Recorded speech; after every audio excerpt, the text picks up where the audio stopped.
Hi mga kaaibag, ayan, nagtara kami dito sa Cafe Ecobite. Napaka-good naman ang ambience niya kasi eco-friendly siya talaga.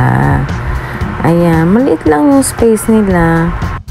May taas din sila, ipapakita ko later.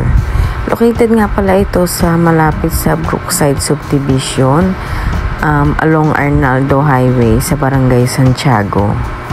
Medyo mahirap siyang makita kasi natatakpan ng mga halaman yung name nila sa harapan. Ayan yung hagdan nila paakyat. So ayan, meron silang mga halaman. Ito naman yung kanilang menu. Ayan, affordable naman siya, hindi masyadong kamahalan, kaya carry na rin. Ang in-order namin is yung 299 na yan. Ito na pala yung taas nila sa alfresco.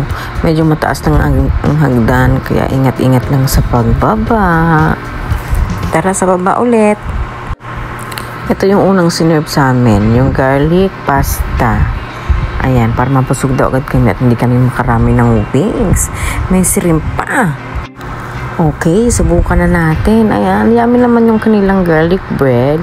And then, yummy rin yung pasta. Wow, kumase. Talagang mabubusog ka na pag ito ang inuna mong kainin. O diba, hindi ka na maka-only wings.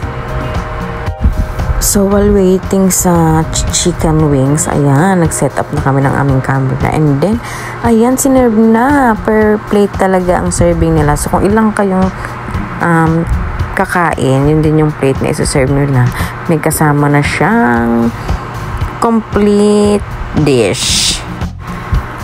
Ang per plate nila is meron na siyang 2 flavored na chicken wings, meron na ring fries, and then meron siyang kasamang kanin. So sa every plate nyo is kailangan is 2 flavor lang ng chicken wings ang inyong first order. Ayan, at dahil 4 packs kami, marami kaming bibidyohan na plate. Ayan o, diba? So yummy na, sugutom na talaga kami.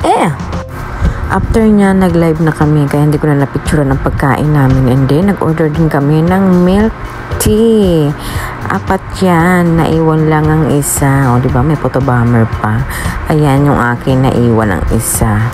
Hindi nasabay ng order. Ayaw ni Dimpy. Siyempre, hindi mawawala ang picture bago umuwi.